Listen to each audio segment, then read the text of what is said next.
Bir günə dil öyrənə bilməzsiniz. Mümkün deyil. Tələbələr, valideynlər soruşur ki, müəllim, bunun bir başqa yolu varmı? Vaxtımız azdır, mən oxuya bilməyəcəm, nə etmək olar? Sualları hansı yolla əldə etmək istəyirlər?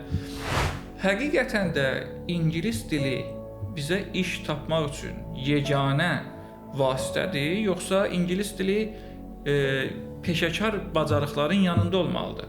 Statistika götürəndə Azərbaycan Avropa ölkələri, Asiya yox, Avropa ölkələri arasında dil bilmə səviyyəsinə görə axırıncı sıralarda. 11 il xarici dil dərsi almış şagird məzun olduğu halda normal sərbəst ünsiyyət qura bilmir. Özü öyrənə bilənlər öyrənə bilər, yəni özündə məsuliyyət hissi yaradan tələbələr öyrənə bilər, amma digərləri də belə müəllim Təcrübə də göstərir ki, bu bəlkə də mində bir tələbə. Təəssüf ki, bəli. Günümüz insanının inkişaf göstəricilərindən biri də xarici dil bacarıqlarıdır. Bəs bu xarici dil bacarıqlarını necə əldə etmək olar? Salamlayırıq əziz izləyicilərimizi və mövzumuzun müzakirəsinə dəvət etdiyimiz qonağımızı sizə təqdim edirəm. Azərbaycan Universitetinin müəllimi, iLanguage Academy tədris mərkəzinin rəhbəri Oqtay İsmail. Müəllim, xoş gördük sizi. Xoş gördük. Biz artıq qeyd elədik və eyni zamanda hər kəs bilir ki, fərdi inkişafda ingilis dili həmişə müzakirə mövzusudur. Eyni zamanda karyera başlamaq üçün və karyerada inkişaf üçün ingilis dili tələblərdən və əsas tələblərdən biridir. Bir çox insanlarda isə sual yaranır.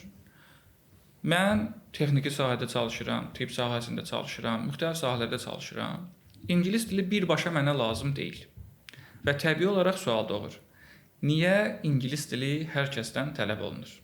Düşünürəm bu sualdan başlasaq yaxşı olar. Maraqlı sualdır. Bu suala belə cavab verərdim ki, ilk öncə çalışdığımız sahəyə baxmaq lazımdır. Biz əgər desək ki, istənilən sahədə ingilis dili vacibdir, bu bir o qədər doğru olmaz.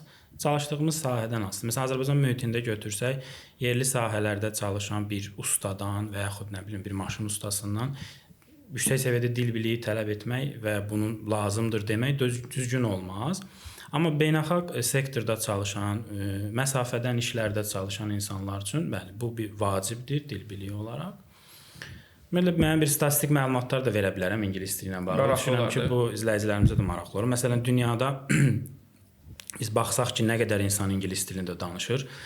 Dünyada 400 milyon insanın ingilis dili ana dilidir. 1 milyardda təxminən 1 milyarda yaxın insan, yəni belə götürəndə dünyada nə qədər əhali var? Hər 8 insandan biri ingilis dilində danışır. Yəni biz bu dili bilməklə bu qədər insanla ünsiyyət imkanı qazanmış oluruq. Daha sonra dünyada ölkələrin 67 ölkənin rəsmi dilidir ingilis dili.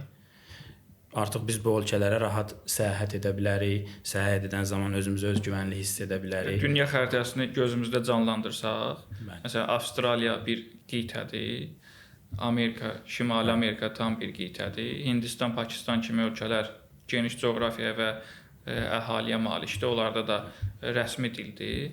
Böyük Britaniya özü və digər ölkələr və bu dünyanın çox böyük bir hissəsini əhatə edir. Və nəzərə alsaq ki, bu gün artıq sərhəd məsələsi də bayaq qeyd etdiyiniz kimi məsafədən işlər vasitəsilə aradan qalxır. Eyni zamanda nəqliyyatın inkişafı, turizmin inkişafı, hətta bizim səfərlərimiz, ölkəyə gələn qonaqlar, onlarla ünsiyyət ingilis dilinin ehtiyacı kifayət qədər göz önündə sərgiləyir. Bir şey də əlavə edərdim. Məsələn, statistik məlumatlarda qeyd olunur ki, internetdə olan məlumatların 60% ingilis dilindədir. Yəni bu çox böyük bir rəqəmdir və nəzərə alsaq ki, internet bizim həyatımızın ayrılmaz bir parçasıdır.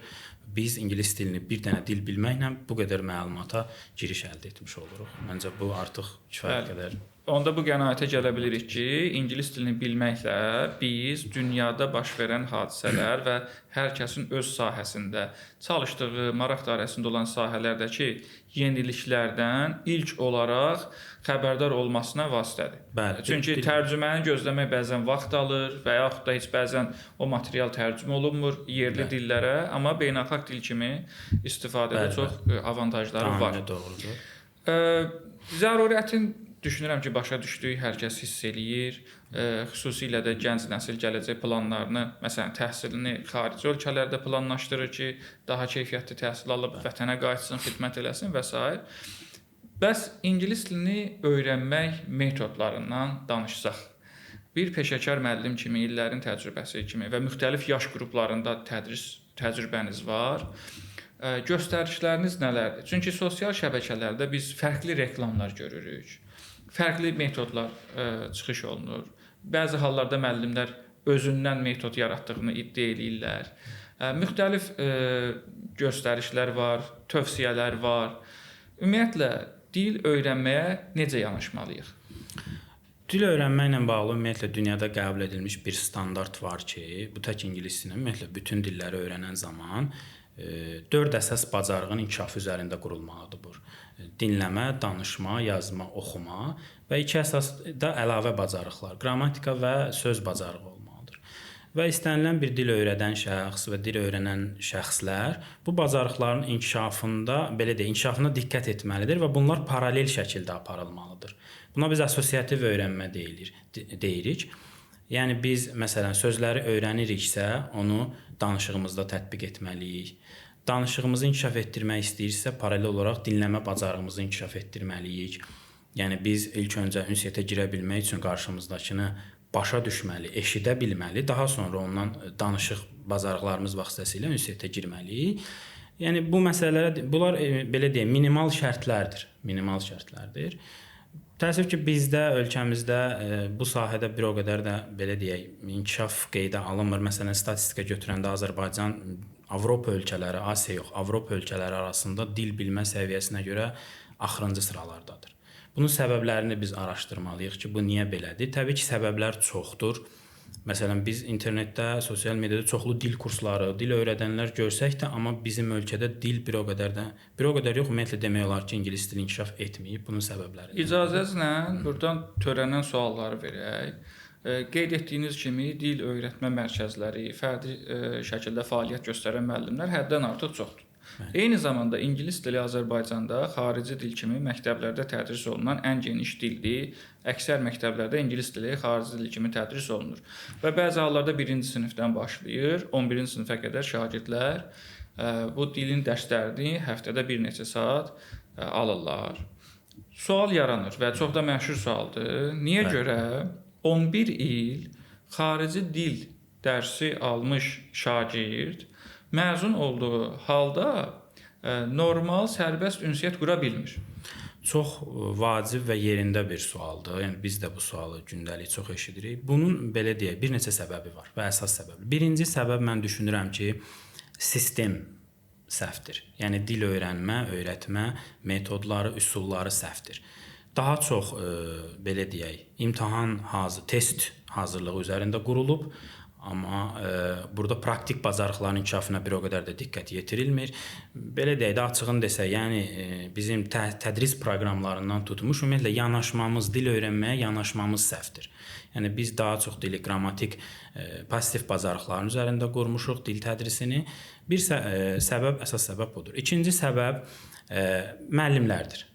Yəni biz nəzərə alsaq ki, müəllimləri biz indi günahlandırmırıq. Sadəcə müəllimlərimiz də həmin təhsil proqramı əsasında yetişib. Yəni pedaqoji fakültələrdə müəllim hazırlığı da eyni yanaşma üzərində qurulur deyə avtomatik bu bir-biri ilə zəncirvari əlaqələnir.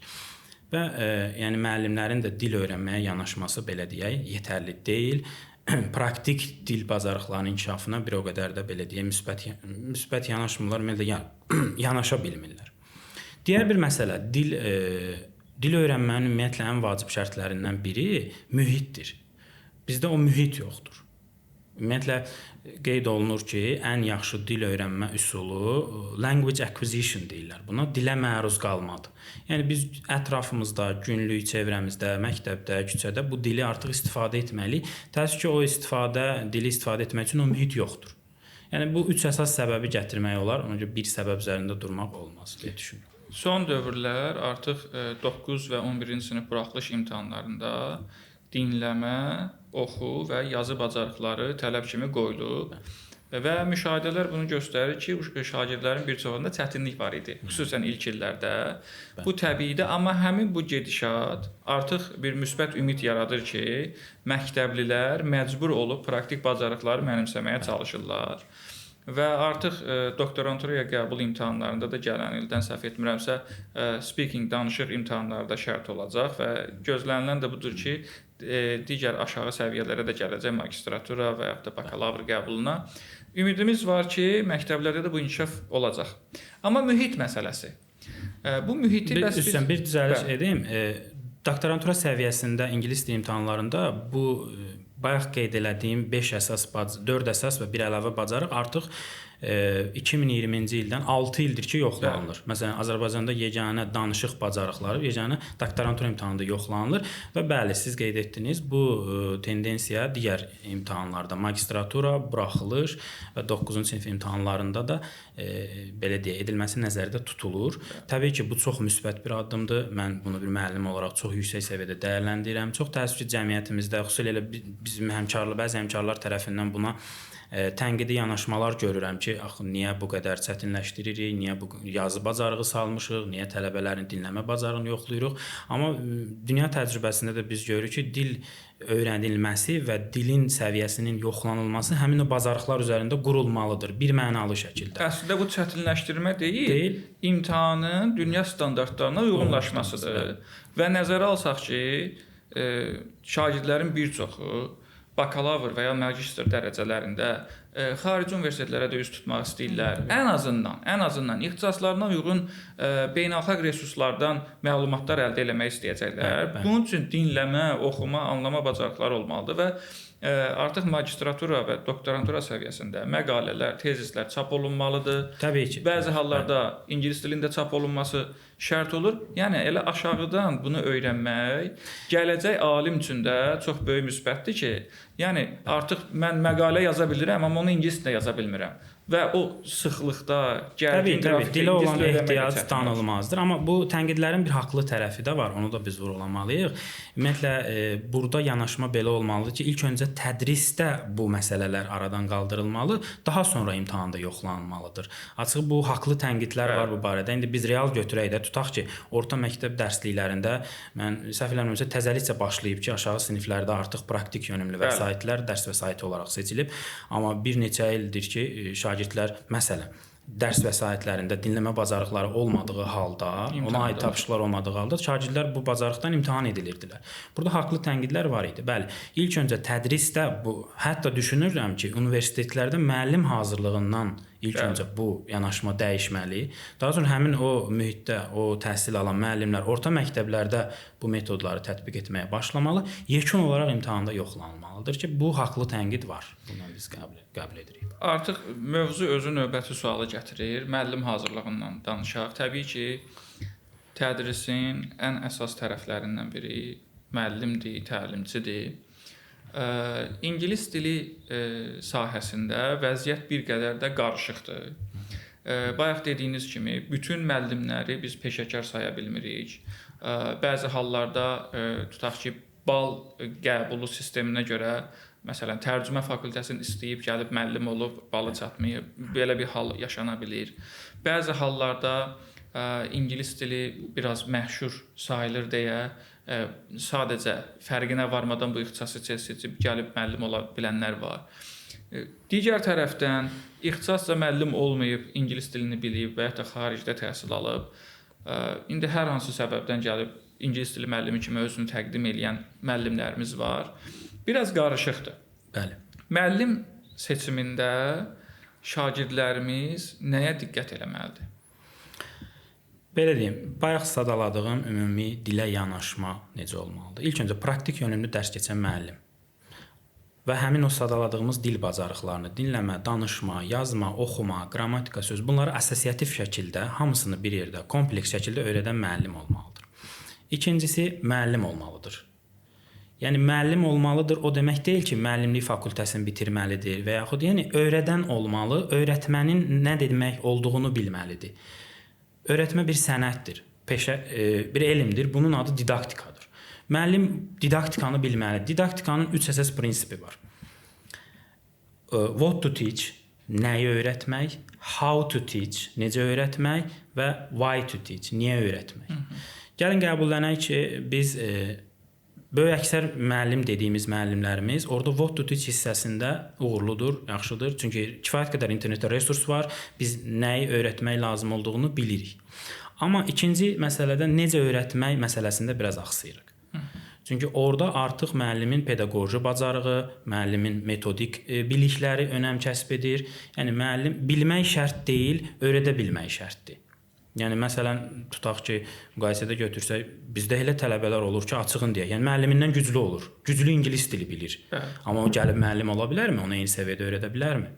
Və problem də budur ki, bir çox dil bilənlər onu həm də belə deyək, düşünürlər ki, onu həm də öyrədə bilərlər və orada yanılırlar. Yəni onu yüksək Yəni bütün Azərbaycan dili bilənlər, Azərbaycan dili müəllimi olmadığı kimi, bütün ingilis dili bilənlər də ingilis dili müəllimi deyil.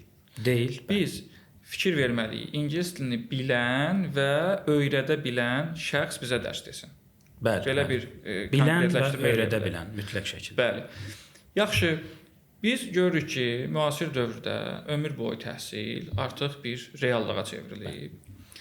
Müəllim və yaxud da hər hansı bir peşəkar kadr özünü davamlı olaraq inkişaf etdirməlidir. İngilis dili müəllimlərinin inkişafı necə gedir? Özlərini necə inkişaf etdirməlidirlər ki, müasir trendlərdən geri qalmasınlar və bayaq dediyiniz kimi yüksək səviyyəli bacarıqlara sahib olan tələbələrlə işləyə bilsinlər və mütəmadi olaraq da təbii ki, bu hər il olmasa da illər ötdükcə imtahanların quruluşunda, sualların təşkilində müxtəlif dəyişikliklər olur. Müəllimlər bu gündəmə özlərini necə uyğunlaşdırmalıdır? Dil daimi yenilənir. Eyni zamanda dil tədris metodları, təlim üsulları da yenilənir. Təbii ki, bir müəllimin bu yeniliklərdən xəbərdar olmamağı, yeniliklərə meyl etməməyi onu rəqabətdə geri salır, bir mənalı olaraq. Ona görə dil müəllimləri kifayət qədər müəllimlik sertifikasiya belə deyim, imtahanları və hazırlıqları var. Onlara meyl göstərməli. İlk öncə metodik bacarıqların inkişafına yönəlmiş sertifikasiya imtahanlarına meyl göstərməli. Bu çoxdur, saya da bilərəm. Amma ilk öncə dil biliklərini yüksəltməlidirlər. Yəni nəzərə alaq ki, müəllimlərimizin də əksəriyyətinin dil biliyi yetərli səviyyədə deyil. Yəni dil biliyi yetərli olmasa, onsuz da həmin təlimlərdə iştirak edə bilməyəcək. O təlimlərin birinci səbəbi müəllimin minimal Avropa dil çərçivəsi sənədinə uyğun olaraq minimal dil bazası tələb olunur. Daha sonra mən sadalaya da bilərəm. Yəni müəllimin tutaq ki, minimal olaraq bu dəqiqə müəllim TKT bacarıqlarını yiyələnməlidir ingilis dili müəllimi. TKT müəllimlərin belə deyək, bilik testidir. 3 mərhələsi var. Bu nəzəri bir mərhələdir. Buna yiyələnməli. Daha sonra bunun davamı olaraq müəllim praktik bacarıqlarını inkişaf etdirmək üçün CELTA deyilən bir sertifikasiya var. Həmin kursu keçməli, öz praktik bacarıqlarını genişləndirməlidir. Yəni təkcə diplom almaqla, diplomla kifayətlənməməli, biraz beynəlxalq kvalifikasiyalara da meyl etməlidir. Bir çox sahələrdə bu kvalifikasiyalar var, təkcə bu müəllimliyə, öyrətməyə aid deyil, amma müəllimlərdə daha çoxdur bu kvalifikasiyalar. Yəni müəllim öz üzərində işlənməlidir, yeni təlim üsulları, metodlarını öyrənməlidir. Yəni ingilis dili ingilis dilinin bu sahəsi çox genişdir. Daimi araşdırmalı, müəllim öz üzərində işləməlidir. Çox təşəkkür edirik. Digər bir sual budur ki, daha doğrusu izləyicilərdən gələn suallarımız var. Həsən Əliyev adlı bir izləyicimizin sualı budur ki, niyə görə bəzi hallarda tələbələr bir neçə kurs və ya bir neçə müəllim dəyişdiyi halda istədiyi nəticəni əldə edə bilmir? Və haqlı olaraq da izləyici günahı yalnız qarşı tərəfdə görmür. Sualın ikinci tərəfi budur ki, burada səbəbkar müəllimlərdir, yoxsa məsələ, problem şagirdlərin üzərində dayanır? Düşünürəm ki, hər ikisi ola bilər. Müəllimlərdən bayaq danışdıq, bəli, müəllim özü dili yüksək səviyyədə bilir, amma öyrətmə bacarığı yoxdur. Onu qarşı tərəfə ötürə bilmir. Təbii ki, burada öyrənmə prosesi alınmır. Bu məsələnin bir tərəfi. Amma mən həmişə deyirəm ki, deyir yaxşı öyrədənin olması şərt deyil, sən özün də yaxşı öyrənən olmalısan. Bunu da biz reallıq olaraq qəbul etməliyik ki, bəzi tələbələrimiz yaxşı öyrənən deyil. Bu yaxşı öyrənən biz kimə deyə bilərik? Məsuliyyətli, disiplinli və məqsədli. Biz məsələ bayaq biz qeyd etdik ki, bunun məsələn didaktikanın 3-cü əsas şərti niyə öyrənməkdir?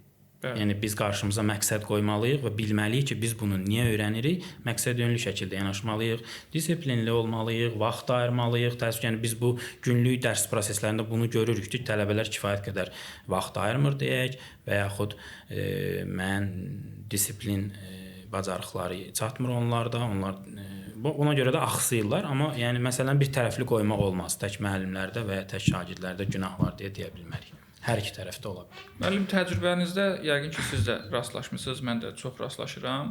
Tələbələr müraciət eləyir, bəzən hətta valideynlər də ay müəllim, bizim uşağa qrammatika lazım deyil, ancaq danışmağı öyrənsin. Və yaxud da müəllim, mən yazma, oxuma bacarıqlarını inkişaf etdirmək istəmirəm. Mən ancaq danışmağı öyrənim. Belə bir öyrənmə və ya öyrətmə metodu varmı? Və yaxud da yoxdursa əgər, həmin əziz şagird və valideynlərə bu prosesi biz necə izah edək? Mən bayaq qeyd etdim, ümumiyyətlə dil tədrisi zamanı 6 əsas istiqamət var və 6-sı da vacibdir, kifayət qədər vacibdir. Hamısı assosiativ, əlaqəli şəkildə öyrənilməlidir. Biz qrammatikanı öyrəniriksə, ancaq qrammatikanı öyrəniriksə, bu passiv bilikdir, onun tətbiqini bilmirik. Və yaxud əksinə gəlir şagirdlər deyir ki, mən ancaq danışıq öyrənmək istəyirəm, mənə qrammatika öyrətmir. Bu elementar bir məsələdir də. Bir insan cümlə qurmaq qaydasını, qrammatikasını bilmirsə, necə danışa bilər? Bəli. Və yaxud sözlər bilmirsə, onu cümləsində necə istifadə edə bilər? Və yaxud dinləmə etmirsə bu insan, bütün günü danışmaq bacarıqları üzərində işləyirsə, o ünsiyyətə girə bilməz qarşılıq şəkildə. Biz ilk öncə qarşımızda danışanı başa düşməli, yəni eşidə bilməliyik ki, eşidə bilmək, yəni o mənada ki, dediyini başa düşə bilməliyik ki, onunla ünsiyyətə girək, onunla danışaq. Fikir verirsiniz, bunlar bir-biri ilə əlaqəlidir. Ümumiyyətlə dil bacarıqları iki istiqamətə bölünür. Produktiv bacarıqlar var, reseptiv bacarıqlar var. Reseptiv bacarıqlar nisbətən passiv bacarıqlar sayılırsa, dinləmədir bu və oxuma bacarıqlarıdır. Amma produktiv bacarıqlar danışma və yazma bacarıqlarıdır. Bunlar assosiativ olmalıdır. Mənə görə dilin əsas göstəricisi danışma və yazı bacarığı. Produktiv bacarıq. Biz dili istehsal edirik. Biz danışırıq, onu istehsal etmiş sayılırıq. Yazımızda və nitqimizdə. Ona görə bunlar mütləq şəkildə bir-biri ilə əlaqəli şəkildə öyrənməlidir. Biri olmasa mən bunu yarımçıq təhsil, yarımçıq tədris sayıram. Və həmin istehsal prosesində çətinlik ona görə yaranır ki, biz oxuyanda və ya dinləyəndə dilin quruluşu üçün heç bir zəhmət çəkmirik. Yəni cümlə qrammatik normalarda qurulur, yazılır, bizə təqdim olunur.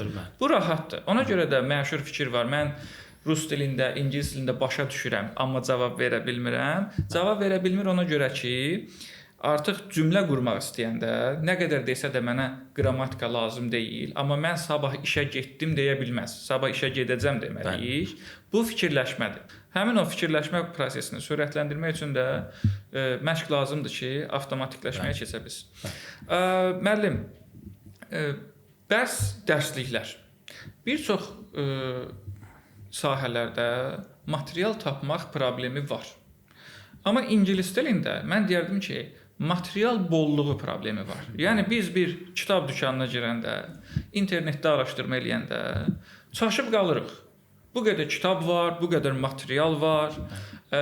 Bir çoxları da beynəlxalq təhsil mərkəzlərinin materiallarıdır. Cambridge kimi, Oxford kimi, Pearson nəşrinin materialları var. Müxtəlif səviyyələrdə var. Eyni zamanda yerli müəlliflərin çap etdiyi materiallar var. Qeyri-peşəkar materiallar da var, sosial şəbəkələrdə görürük, müəyyən səhifələr şəklində, PDF-lər şəklində satışını təqdim edirlər.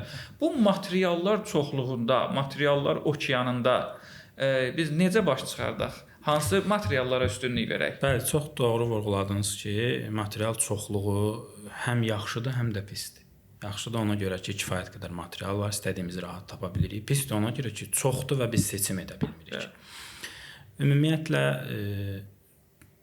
hansısa material uyğunsuzdur, pisdir demək olmaz. Mənə görə istənilən vəsait yaxşıdır. Əsas məsələ ondan necə istifadə etməkdir. Necə istifadə etməkdir. Burada özü müəllimin bacarıqları işə girir. Müəllim o vəsaiti şagirdə necə istifadə edir, özü ondan necə materialları çıxardır. Ümumiyyətlə vəsaitlər baxımından götürdükdə isə dünyada bir çox nəşrlər var ki, bunlar artıq öz sözünü deyiblər. Biz deyə bilmərik ki, onlar uyğunsuzdur və s. Bunlardan bir nömrəli mənə görə Cambridge Universitetinin nəşriyyatının vəsaitləridir. Daha sonra Oxfordun, Pearson'un siz qeyd etdiyiniz.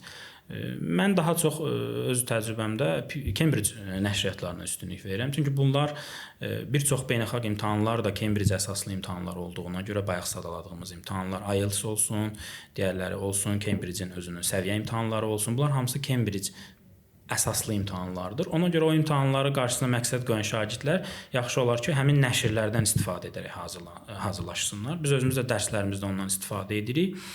Amma yenə qeyd etdiyim kimi, yəni vəsaitin nə qədər yaxşı olarsa, ondan bir o qədər də yaxşı istifadə etməyi bacarmaq lazımdır deyə düşünürəm. Ümumiyyətlə digər vacib bir məsələ isə sistematik yanaşmadır. Bu vəsait bolluğu içərisində bizim əgər sistematik yanaşmamız yoxdursa, özümüzə bir plan qura bilmiriksə, düzgün vəsaiti seçə bilmiriksə, bizə lazım olan vəsaiti seçə bilmiriksə, uğur qazanmayacağıq. Yəni açığın deyim, yəni bir çox müəllimlər, tədris mərkəzləri vəsaitlərdən yayınırlar, hətta reklamın qoyurlar ki, biz bu vəsaitləri istifadə etmirik, onlara qarşı mənfi rəy formalaşdırırlar. Halbuki onların istifadə etdiyi sadəcə hər gün internetdən bir vəsait tapmaq, bu gün bir videoya baxmaq, sabah bir dinləmə materialı dinləmək, o gün digər gün bir PDF üzərində işləmək, bu sistematik yanaşma prinsiplərini pozur. Tələbə də çaşır qalır. Heç nə olduğunu bəzən əlaqəni də tuta bilmir. Bəli. Amma biz qeyd etdiyimiz vəsaitlərin belə deyək içəriyinə varsaq görürük ki, bunlar assosiativ öyrənməni tətbiq edirlər. Tələbə sözü öyrənir, o sözə aid dinləmə materialına qulaq asır, o sözlərdən yazılmış bir mətni oxuyur, çalışmalarını həll edir və həmin o çalışmalar üçün lazım olan qrammatik bacarıqları da orada öyrənir. Ona görə biz bu sistematik vəsaitlərdən istifadə etməyimiz məsləhətdir. Təlimlərin birində Oxford müəlliflərindən biri kitabların necə çap olunması və kitabların necə yığılması təşkili haqqında danışmışdı. Maraqlı bir məqam idi ki, deyir, bir neçə müəllif dəvət olunur və onlara təklif olunur ki, məsələn, siz lüğət üçün və ya qrammatika üçün kitab yazacaqsınız və kifayət qədər vaxt verilir bazarı araşdırmağa, mövcud kitablar, onların müsbət tərəfləri, mənfi tərəfləri analiz olunsun və elə bir növbəti kitab çap olunsun ki, yəni 1 ildən, 2 ildən sonra o kitab nə qüvvədən düşməsin, nə ondan daha yaxşı kitab da ərsəyə gətirilməsin, yəni ehtiyac olmasın. Çünki bu tam belə deyək də kamil şəkildə formalaşmış bir kitab olmalıdır. Ona görə də adını qeyd etdiyimiz nəşriyyatların kitablarına baxanda görürük ki, uzun illər bazarda öz mövcudluğunu qoruyur. Sadəcə bir neçə ildən bir müəyyən əlavələr, müəyyən hissələr artırılır. Ona görə də düşünürük ki, öz sözünü demiş nəşriyyatların vəsaitləri kifayət qədər yetərlidir. Digər bir məsələ isə yaxşı, siz dediniz ki, kitab seçimi, disiplin, proqramın qurulması. Mən də ingilis dilini bilmirəm. Mən öz-özümə kitab seçmək mənə çətindir. Özüm üçün proqram qurmaq da çətindir. Özüm kitab oxuyuram, başa düşürəm, mən bilmirəm axı harda səhv oldu. İndi növbəti sual yaranır. Öz-özünə dil öyrənmək mümkündürmü? Yoxsa müəllimə müraciət vacibdirmi? Bəzi hallarda görürük ki, müxtəlif reklamlar var. Mən filmlərə baxaraq dil öyrənmişəm. Müəllim iddia edir ki, öz-özünə öyrənir. Amma indi şagirdlərə, tələbələrə dil öyrətmək üçün müəllimlik iddiasındadır. Yaxşı, onda özünü öyrənmişsə də yolunu deyil, insanlar özü öyrənsinlər. Və yaxud da ki, seçimdəki səhvlərdən yayınmaq mümkündürmü? Self-study proqramları bu gün daha çox yayğınlaşır. Düşünürəm burada da biraz yanlış anlaşılmalar və yaxud da yanlış təqdimatlar var. Görürsən ki, gileylənir bəzi tələbələr ki, mənə özünü öyrənəcəksən deyib, amma həftədə 2 dəfə dərsə dəvət edirlər ki, nəzarət eləyək filan. Onsuz da elə 2 dəfə dərsə gedirəmsə, normal kursa gedərəm. Yəni öz-özünə dili öyrənmək mümkündürmü? Və yaxud da müəllim vacibdirmi? Bu sualın izahını istəyərdik. Mümkündür. Yəni buna biz mümkün deyil deyə bilmərik, amma yenə də bu şəxsin özündən asılıdır. O kifayət qədər disiplinli olmalı, özü yaxşı öyrənən olmalı, özünə proqram tərtib edə bilməli. Əgər edə bilirsə və o özü öyrənə bilər. Yəni dil öyrənmək mən düşünmürəm ki, o qədər çətin bir şeydir. Müasir zəmanədə bu qədər bolluq içərisində, internet imkanları içərisində, nə bilim, süni intellektin köməyi ilə dil öyrənmək mümkündür. Amma dediyim şəxsdən şəxsə dəyişir. Bəzi tələbələr olur bizdə deyir ki, yəni müəllim mən kurs istəyirəm, kurs məndə məsuliyyət hissi yaradır, həftədə 2 dəfə gedirəm, hazırlaşıram, amma özüm öyrənə bilmirəm. Yəni şəxsdən şəxsə dəyişir də. Özü öyrənə bilənlər öyrənə bilər, yəni özündə məsuliyyət hissi yaradan tələbələr öyrənə bilər, amma digərləri də belə müəllim təcrübə də göstərir ki, bu bəlkə də mində bir tələbə. Təəssüf ki, bəli, o da realdır. Self-study ilə bağlı qeyd elədiniz. Bəli, self-study özü öyrənmədir. Özü öyrənmək kifayət qədər tələbədən disiplin, nizam-intizam tələb edir. Təəssüf bir çox tələbələr bunu özlərini belə deyək, yaxşı mənada o bacarıqlarını bilməyərək bu paketləri, self-study paketlərini əldə edir. Sonradan görürlər ki, bu onlara bir o qədər də effektiv olmur. Amma dünyada da bu təcrübə var da, yəni self-study təcrübəsi var, onlayn kurslar var. Bizdə də olmağı yaxşıdır, amma ondan da yenə düzgün istifadə etmək lazımdır. Yəni hər bir halda özü də öyrənə bilər, müəllimlə də öyrənə bilər, tələbənin şəxsin öz seçimindən asılıdır. İngilis dili bilmək cəmiyyətdə təbəqələşmə yaradırmı? Çox təəssüflər olsun ki, biz rus dili ilə bağlı bu təbəqələşməni görürük. Öncəki illərdə bu daha çox hiss olunurdu.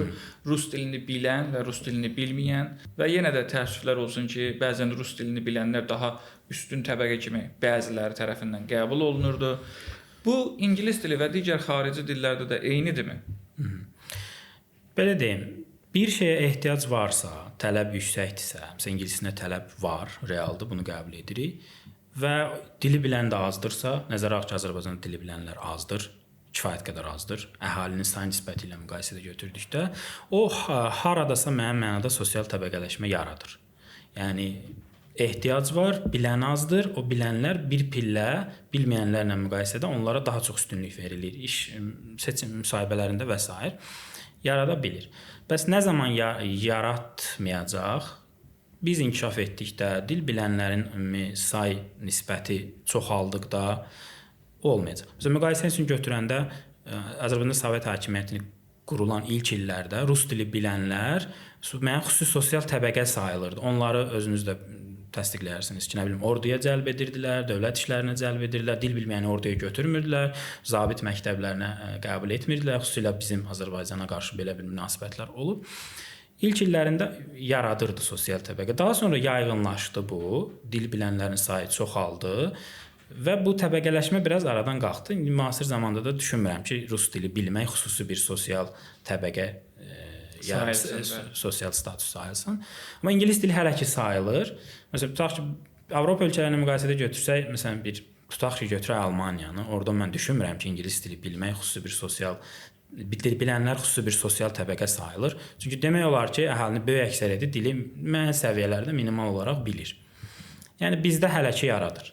Yəni bu reallığı qəbul etmək lazım. Müəllimlərə və ya təhsil mərkəzlərinə müraciət olunanda verilən məşhur suallardan biri budur ki, müəllim, siz Britaniya ingiliscəsi tədris edirsiniz, yoxsa Amerika ingiliscəsi? Və bir insanların beynində formalaşmış belə bir fikir var. Bilmirəm nə qədər əsaslıdır. İnsanlar elə bilir ki, Amerika ingiliscəsi daha asandır və Amerika ingilis dilində necə gəldi danışmaq olar. Orada qrammatik quruluşlar önəmli deyil, söz bilmək önəmli deyil. Yəni elə gözünü yumub ağzını aça bilərsən. Belə bir düşüncə təəssüf ki var. Bəs bu ümumiyyətlə bu bölgü nədir? Biz görürük bəzən Britaniya ingiliscəsi, Amerika ingiliscəsi, Avstraliya ingiliscəsi və daha çox var, amma yəni ümumi kütlə əsasən bu 3 bölgünü görə bilir. Və sual da bunun üstündə qurulur. Niyə bu bölgü var? Bunun hansını öyrənmək daha məqsədə uyğundur? Bölgün olmaq normaldır. Bu təkcə ingilis dilində deyil, bir çox rus dilində də var, digər dillərdə variantlardır da. Bunlar belə deyək, ləhcələr deyək bəzən.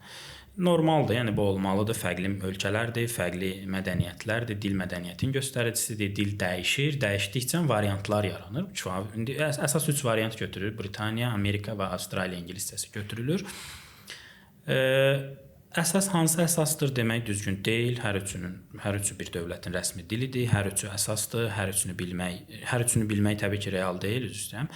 Amma məsələ nədir? Məsələ bunları xüsusilə məsələn beynəlxalq imtahanlarda şərt var ki, siz ingilis dilində danışarkən, yazarkən, dili istifadə edərkən qarışdırmayasınız. Ən əsas şərt budur. Yəni çünki arada məsələn Britaniya ingiliscəsi ilə Amerikan ingiliscəsi arasında tutaq 150-yə qədər təxmini söz fərqi var. Bildiyiniz bir söz başqa cür ifadə olunur. Tamam başqa cür. Hətta o xalqların nümayəndələri bir-birini başa düşmür. Bəli. O dərəcədədir. Və yazı fərqləri var. Tutaq ki, məsələn, adi götürək misal üçün color sözü. Bəli. Britaniya ingiliscəsində bir U hərfi var, Amerikan ingiliscəsində bu yoxdur. Mən də Amerikan ingiliscəsi biraz amerikanlar dili nisbətən qısaltmağa, daha sadələşdirməyə meyllidirlər. İnsanlara bu biraz asanmış kimi gəlir, amma elə deyil. Yəni bu sadəcə dilin bir variantıdır. Hansı yaxşıdır, hansına üstünlük verməliyik deyə bir şey yoxdur. Hansını öyrənirsən, onu daha dərin öyrənməli və onu belə deyə inkişaf etdirməliyik. O üzərində çalışmalıyıq. Tutaq ki, məsələn, bayaq qeyd elədim ki, amerikanlar dili biraz qısaltmağa meyllidirlər, xüsusi danışıqda qısaltmalarından istifadə edirlər. Məsələn, bu son dönəm will, shall gələcək zamanın istifadəsində. Məsələn, bu will məsələsinin ingilis dilinə daxil olmasında amerikanların rolu daha böyükdür. Onlar çünki düşünürdülər ki, niyə biz I shall, we shall deyirik, digər şəxslər də will işlədir. Gəlin elə hamısına will deyək.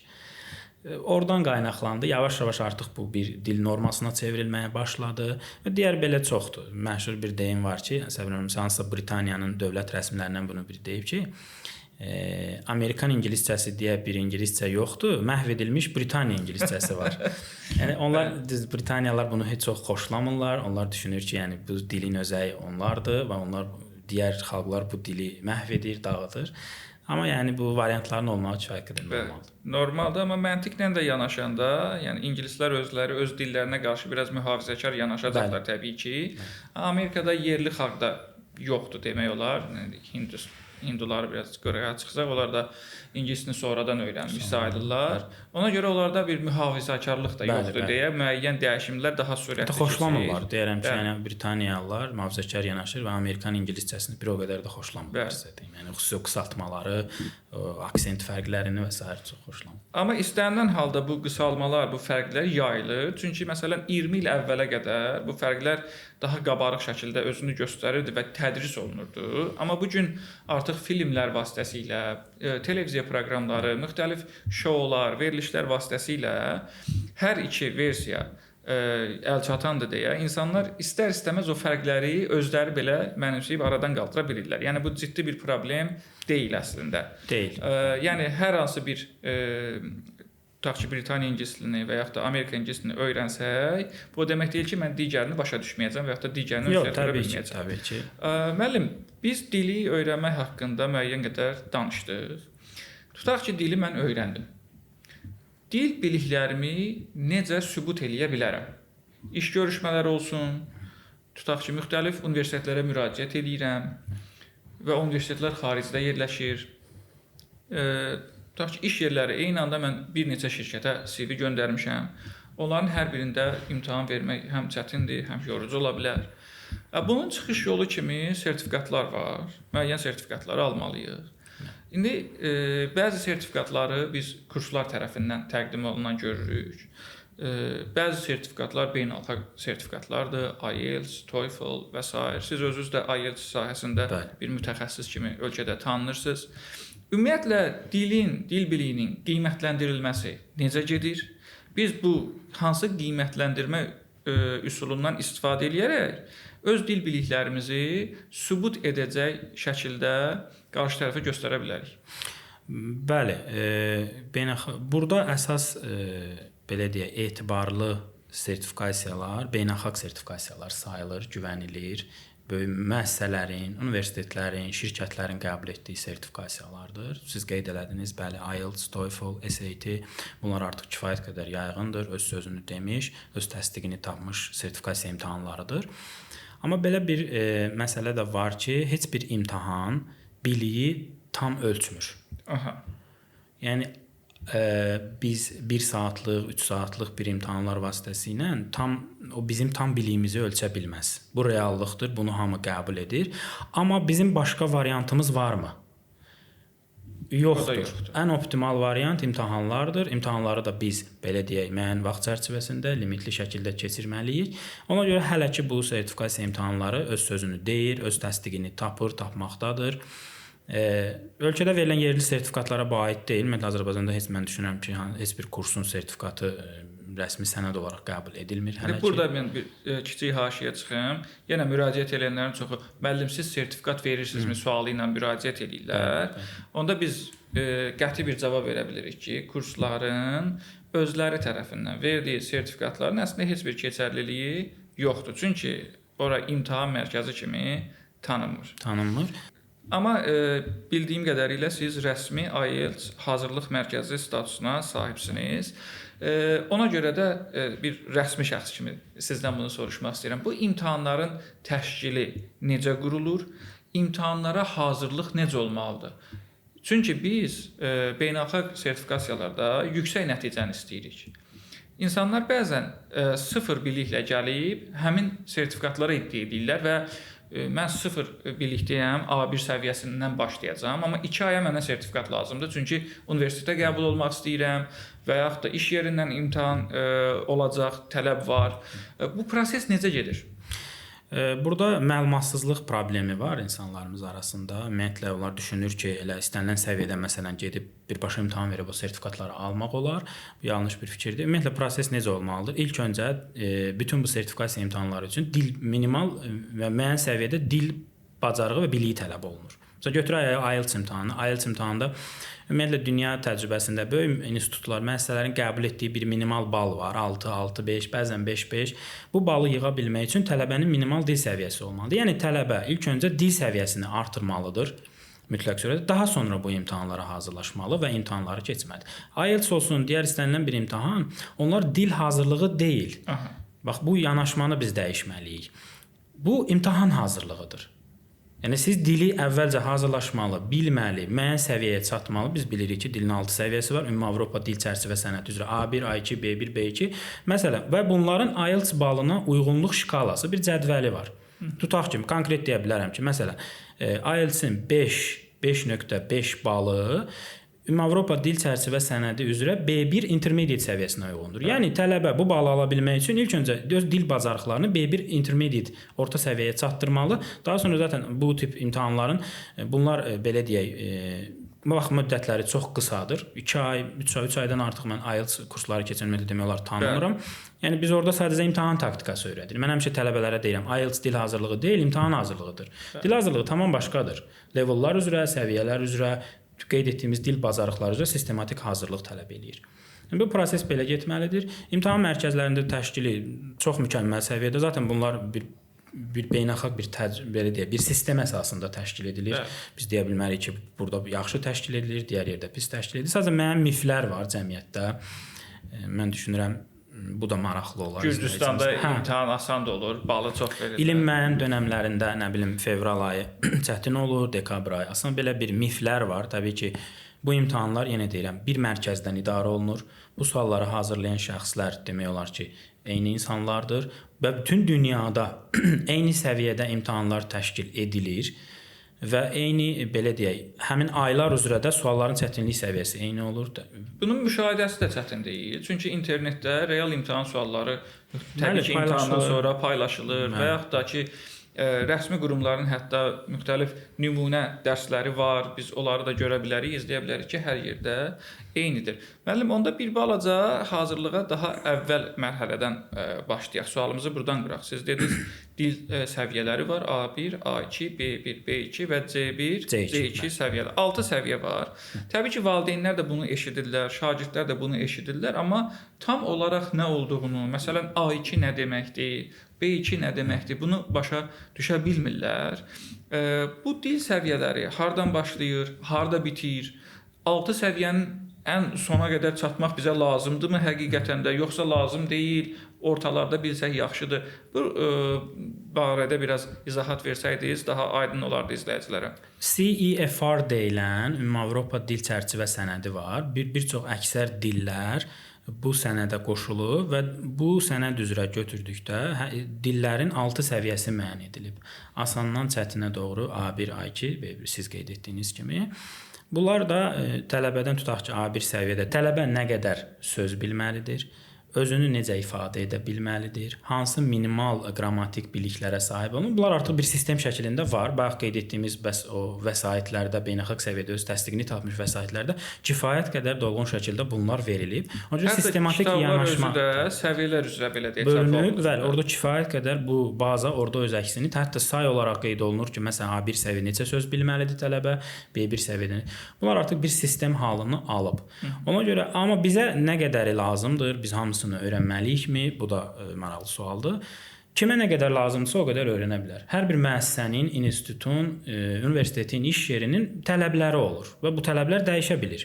Orada qeyd olunur, adətən bu sənəd üzrə dil səviyyəsi qeyd olunur ki, bizə B1 səviyyədə ingilis dili bilən mütəxəssis lazımdır. İstənilən bir beynəlxalq sertifikatlar qəbul edilir.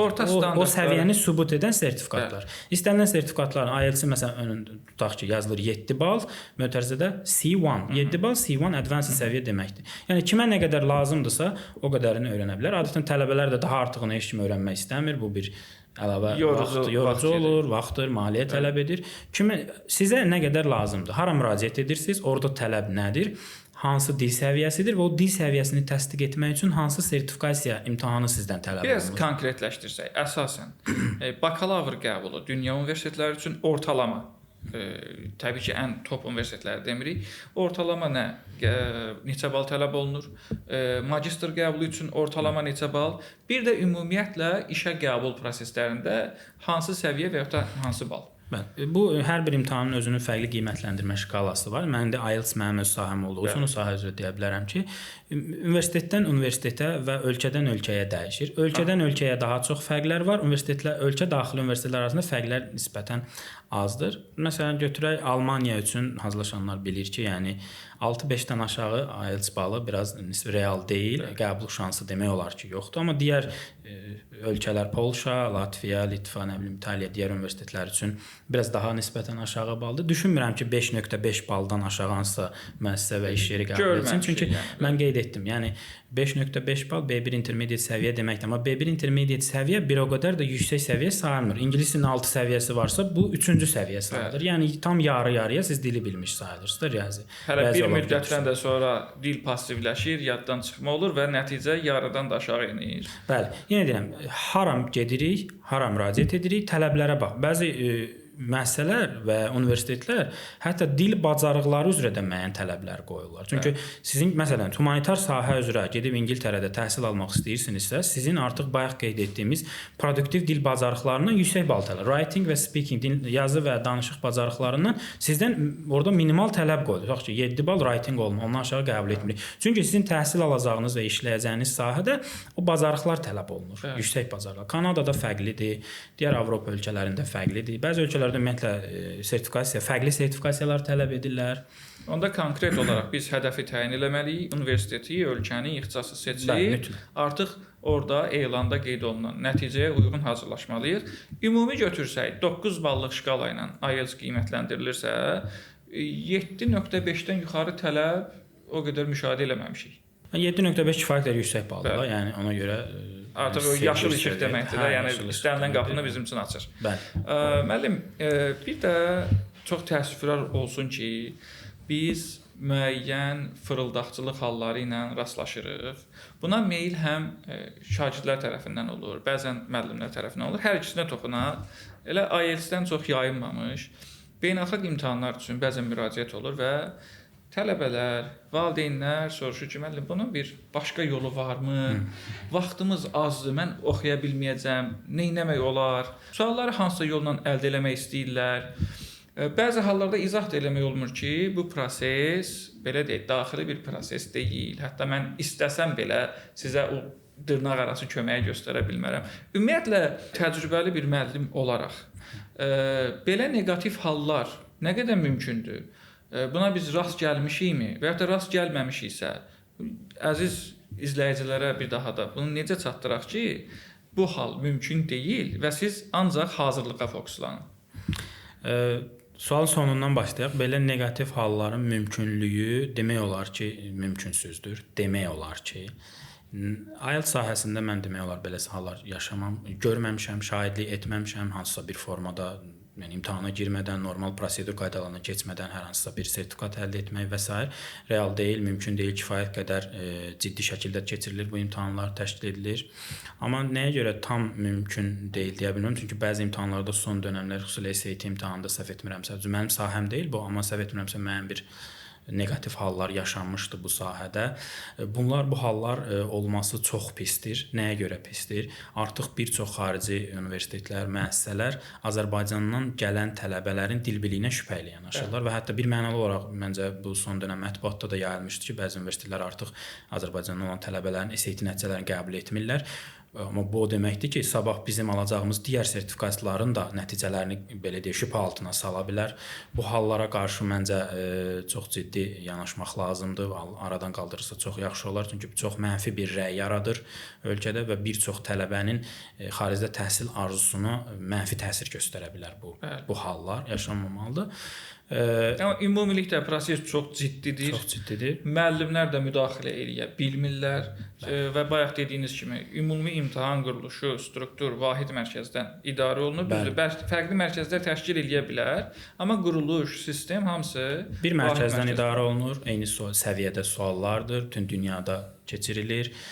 Bir mərkəzdə demək olar ki, nəticələr yoxlanılır, apellyasiya nəticələri də eyni mərkəzdə yoxlanılıb, qərar verilir. Yəni kifayət qədər ona görə bu sertifikatların belə deyək etibarlılığı, güvənilirliyi bu qədər çoxdur və bütün dünya universitetləri, müəssisələri bunu qəbul edir.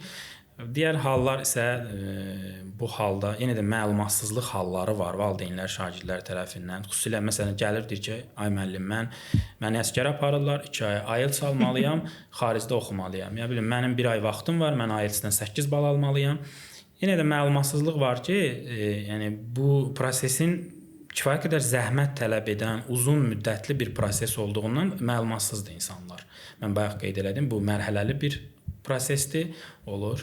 Mənim özümə də neçə dəfə təklif olunub bu imtahanlarda kiminsə yerinə iştirak edə bilərsiniz və s. Təbii ki, biz insanlara başa salmağa çalışırıq ki, belə hallar mümkün deyil. Aydın məsələdir ki. Bəli. Müəllim, təəssüf doğuran hallar var. Bəzi müəllimlərin iddialı, əslində peşəkarların asanlıqla tuta bildiyi, amma insanların ümumi kütlənin aldandığı yalanlar olur. Bir neçə günə dil öyrətmək iddiası var. Və yaxud da inanılmaz qısa zamanda, məsələn, bir neçə ay ərzində biz sizi xarici universitetlərə qəbul etdirə biləcək səviyyədə dil öyrədə bilərik. Və yaxud da ki, PDF hazırlamışam, 200 ifadə var, bunu öyrənsəniz, əzbərləsəniz bu sizə kifayətdir, vaxtınızı itirməyin. Bu tipli iddialar və təəssüf ki, ümumi kütləyə də xoş olacaq iddialardır. Yəni hər kəs istəyir ki, qısa müddətdə öyrənsin bu problem. Aradan qalsın. Maliyyə, enerji, vaxt və s. Bu iddialar nə qədər doğrudur? Həqiqətən də biz, nə bilim, 25 günə, 45 günə dil öyrənə biliriksə, bəs niyə universitetlər var, bəs niyə dünya dil mərkəzləri var, bu kitablar niyə çap olunur? Əslində sualın içində özünüz də cavabı verdiniz. Bəli, real deyil, əlbəttə ki, real deyil. 20 günə dil öyrədərəm yox, 20 günə nə öyrədərəm? 20 günə çox şey öyrənmək olar. 20 söz də öyrənmək olar, 200 söz də öyrənmək olar, 20 cümlə də öyrənmək olar, amma 20 günə dil öyrənə bilməzsiniz. Mümkün deyil. Yəni bu Cambridge Universiteti, mən bayaq qeyd etdiyim ki, bu sahədə ən etibarlı mənbə, müəssisə, institut sayılır. Konkret olaraq öz saytında bayaq qeyd etdiyimiz dil səviyyələrinin öyrənilməsi müddətini qeyd edib, saatına qədər qeyd edib ki, bir tələbə tutaq ki, B1 səviyyədə dili bilmək üçün neçə saat tədris almalı, yəni dil öyrənməlidir. Konkret olaraq bu alimlərin, lingvistlərin, dilçilərin araşdırmalarının böyük bir zəhmətin nəticəsidir ki, ortaya qoyulub. Yəni bundan etibarlı mənbə düşünürəm ki, yoxdur. Mən bir mənalı olaraq çağırış edirəm ki, heç bir valideyn, heç bir tələbə, heç bir dil öyrənən belə məsələlərdə aldanmasınlar. Mütəxəssislərə etibar etsinlər, araşdırsınlar. Yəni mən bayaq qeyd etdim, yaxşı öyrədənin olmağı şərt deyil, yaxşı öyrənən də olmalı. Yaxşı öyrənən həm də yaxşı öyrədəni seçə biləndir. Biraz araşdırmalıdır, müasir zəmanədir, biraz gözü açıq olmaq lazımdır ki, yəni yaxşı müəllim kimdir, nəticələri varmı o müəllimin?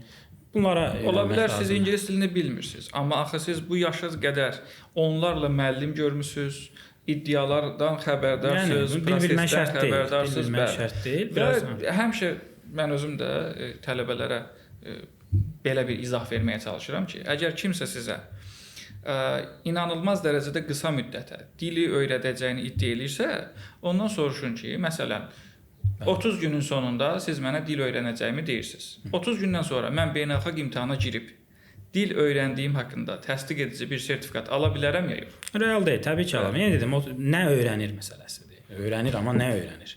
Odur. Bir də bir məsələni də biz unutmamalıyıq ki, dil öyrənmədə 50-50 yanaşma, 50-50 yanaşması var. 50-50-yə. Yəni Bu bu nə nə deməkdir? deməkdir? Bu o deməkdir ki, 50% müəllimin öhdəliyi var. Müəllim bayaq qeyd etdiyimiz sistematik yanaşma, düzgün tədris, vaxtında öz öhdəliklərini yerinə yetirməli, amma 50% də öyrənənin öhdəliyidir. Yəni bəzi mərkəzlər, bəzi şəxslər hətta qarantiya belə, siz dediniz 20 günə dil öyrədir, hətta bunun qarantiyasını belə verirlər və hətta yazılı qarantiya verirlər. Mən bunu görmüşəm kifayət qədər. Amma axı bizdən asılı olmayan bir şeyə necə qarantiya verə bilərik? Biz, mən müəllim öz dərsinə qarantiya verə bilər, öz hazırlıqlarına, onun keyfiyyətinə, amma digər 50% şagirdin öyrənənin üzərinə düşür. Onu necə öyrənəcəyinə, onun nə qədər vaxt ayıracağına, necə yanaşacağına, məsələn, necə qarantiya verə bilər? Yəni bu bir mənalı belə bölünür. Bəzi imtahanlarda hətta bu faiz nisbəti dəyişə bilir, müəllimin rolunu daha artırır və hətta daha azaldır şagirdin rolunu, amma ümumilikdə götürsə, yəni hər ikisinin vacib rolları var burada, vacib belə deyək, öhdəlikləri var. Onu yerinə yetirməlidir. Bəli, çox doğru vurğuladınız, təşəkkür edirik. Oqtay müəllim, bəzi halda valideynlər və yaxud da tələbələr, çox təəssüf ki, hətta universitet tələbələri belə bu düşüncədə olur ki, ingilis dili və kompüteri bilsəm iş tapa biləcəm. Bu ifadə ilə çox rastlaşırıq. Həqiqətən də ingilis dili bizə iş tapmaq üçün yeganə vasitədir, yoxsa ingilis dili peşəkar bacarıqların yanında olmalıdır? Bəli, mən belə müqayisə eləyərdim. İngilis dili bir açardısa, amma açarı tutmağa bir əl lazımdır. Bəli. Bu əl dediyimiz peşəkar bacarıqlar bir mənalı olaraq şəxs ixtisas biliklərini professional səviyyədə bilməli, müəyyən səviyyədə bilməli, öz ixtisasında məlumatlı olmalı. Dil sadəcə ona müəyyən qapıları açmaq üçün bir vasitədir. Mən yenə qeyd edirəm, dil vasitədir. Yoxsa biz tək dili bilməklə bu boş vəddir. Dili bil, siz demiş, kompüteri bil, yüksək gəliri maaş tapacaqsan. Dili bu qədər bilirəmsə, başqa ixtisas mənim nəyimə lazımdır? Təbii ki, təəssüf ki, bizdə hələ ki bunun belə deyək, problemini yaşayırıq biz öz ölkəmizdə. Ona görə mütləq şəkildə tələbələr ilk öncə peşəkar öz ixtisası üzrə bacarıqlara yiyələnməli.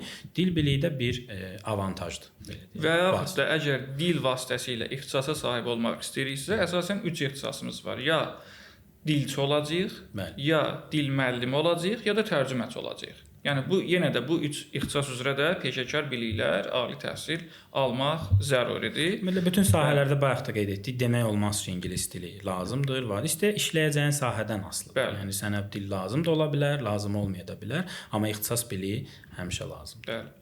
Bəli. Müəllim, 2026-cı ildə yaşayırıq. Artıq 21-ci əsrin ikinci rübündəyik. Bu dövrdə ingilis dilini bilməyən insan, çox üzr istəyirəm, geridə qalmış insan sayılırmı? Yox, əlbəttə elə demək olmaz, geridə qalmış insan. Sadəcə yenə deyirəm, harada və necə bu insanlar rəqabətdə uduza bilər. Yenə qayıdıram, ixtisasdan asılı olaraq, çalışdığı sahədən asılı olaraq dil ona ehtiyac deyilsə, təbii ki, aydın məsələdir ki, o insan heç bir rəqabətdə geri qalmır. Amma çalışdığı sahədə ingilis dili biliyi tələb olunursa, bu bir onun peşəkar inkişafı üçün bir vasitədirsə, işində irəliləmək üçün bir vasitədirsə, o insanlar da dili bilmirsə, onlar dil bilənlərlə rəqabətdə uduza bilər.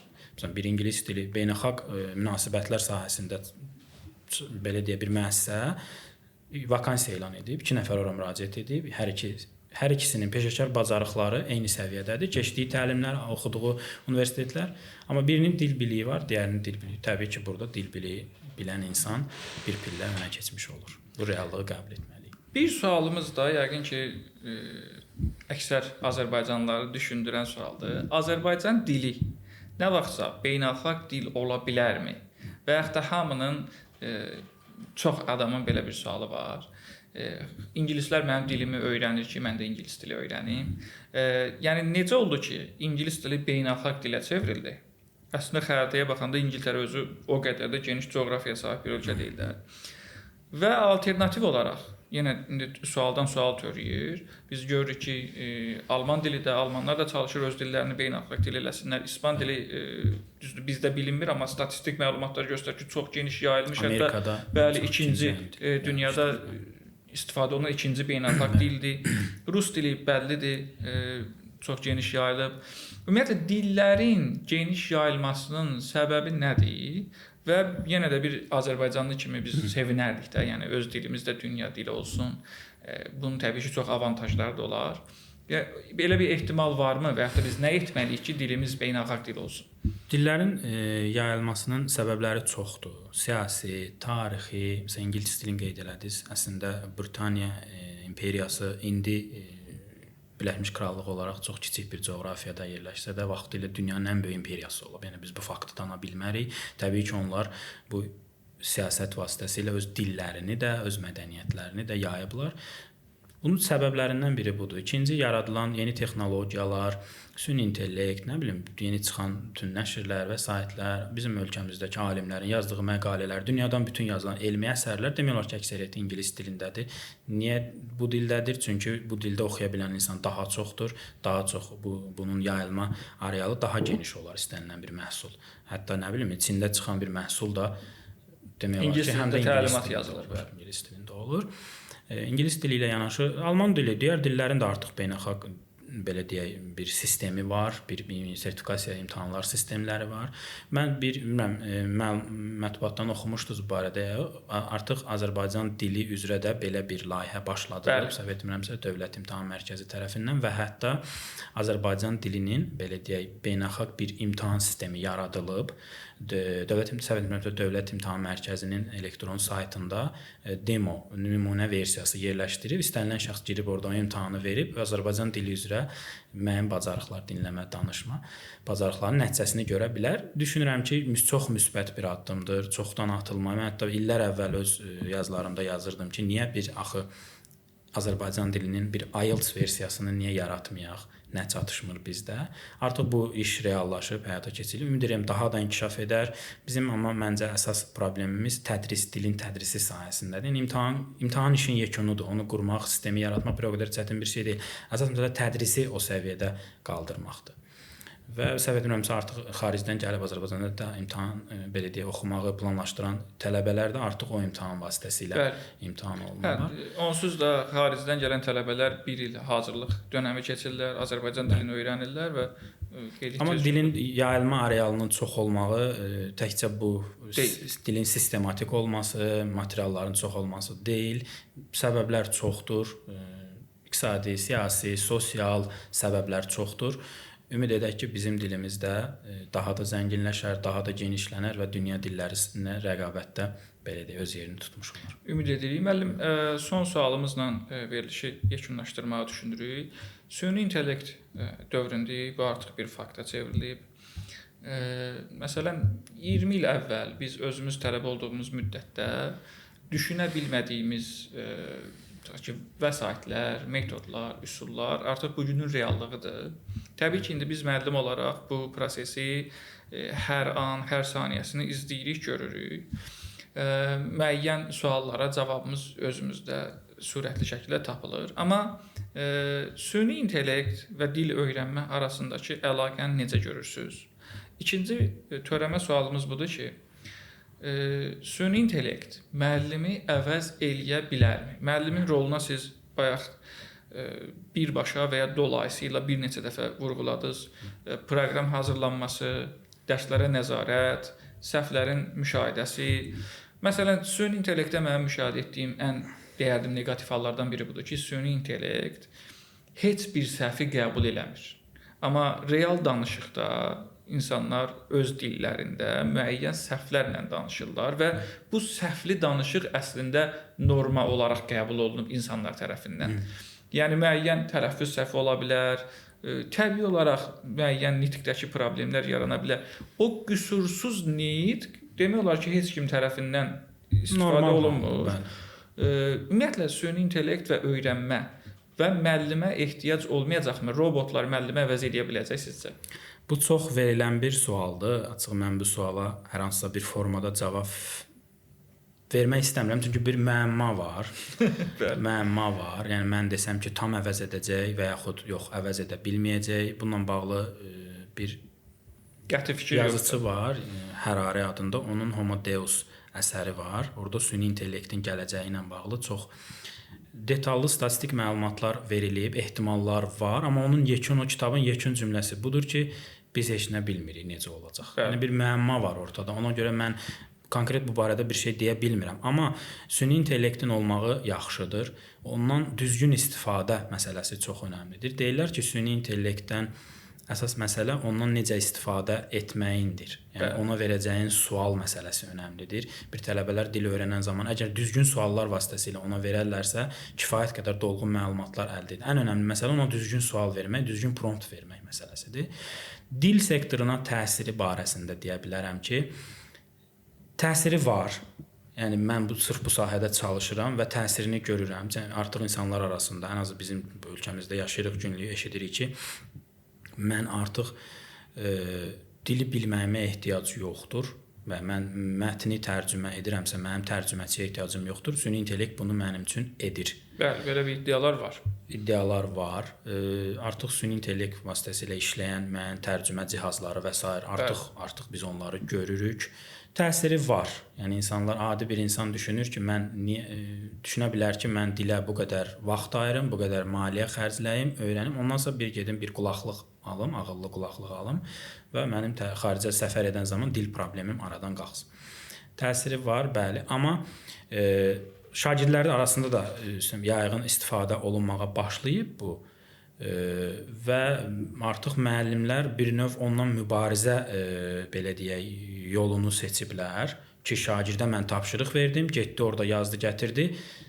Mən necə müəyyən edim ki, bunu bəli şagird özü yazıb yoxsa yox. Müəllim bir məna olaraq yerində olmalıdır, sözün həqiqi mənasında. Müəllim özü onu süni intellekti istənilən şagirddən yaxşı bilməlidir. Müəllim onu belə deyək orada yazılıb yazılmadığını ayıra biləcək səviyyədə olmalıdır. Nəzərə alaq ki, müasir nəsil, texnoloji inkişaf baxımından biz yaşlı insanlardan deyərdim ki, yəni rəqabətdə onlar irəlidir. Bəli. Bu reallığı qəbul etməli. Amma müəllim bir mənalı olaraq istənilən şagirdindən yaxşı şəkildə süni intellekti istifadə edən və onu belə deyək, düzgün istifadə edən olmalıdır və şagirdlərinə də bunu aşılamalıdır. Yox, istifadə etməyin, yazmayın demək düzgün deyil, real deyil. Biz bu üsulu seçə bilmərik. Düzgün istifadəni aşılamalı. Yəni düzgün istifadə edən şəxslər kifayət qədər onun faydalarından belə deyək görə bilərlər faydaları. Bəli. Çox təşəkkür edirəm. Düşünürəm kifayət qədər maraqlı suallar oldu və çox maraqlı cavablar oldu və izləyicilərimiz üçün də faydalı olacaq. Yəqin ki, gələcək verilişlərdə biz yenə görüşəcəyik, çünki dil öyrənmə prosesi bir saata sıxacaq qədər qısa deyil və hələ bir çox mövzularımız qalıb. Biz ilkin ağla gələn sualları vermişik, amma daha dərinə keçə bilərik. Məsələn, beynəlxalq imtahanlar, hansı imtahanları seçək, hansı imtahanlarda daha uğur qazana bilərik, hansı sahələrə gedəndə ixtisaslı ingilis dili sahələri var, texniki sahə üçün, biznes üçün və s. Və müzakirə olunması mövzularımız çoxdur. Və xoş xəbərimiz budur ki, Oqtay müəllimdən söz almışıq, vədə almışıq ki, növbəti görüşlərdə bir də görüşəcəyik. Oqtay müəllim, son olaraq izləyicilər üçün sözləriniz və göstərişləriniz nə olardı? İlk öncə Turan bəy, çox sağ olun. Dəvət etdiyinizə görə təşəkkür edirəm. Gördüyünüz iş çox faydalıdır deyə hesab edirəm. Ümid edirəm ki, izləyicilərimiz də özlərinə lazım olan maraqlı informasiyaları buradan götürdülər. Sizə fəaliyyətinizdə uğurlar arzu edirəm. Çox sağ olun. Dəyərli izləyicilər, təşəkkürlər. Gələn görüşlərə qədər.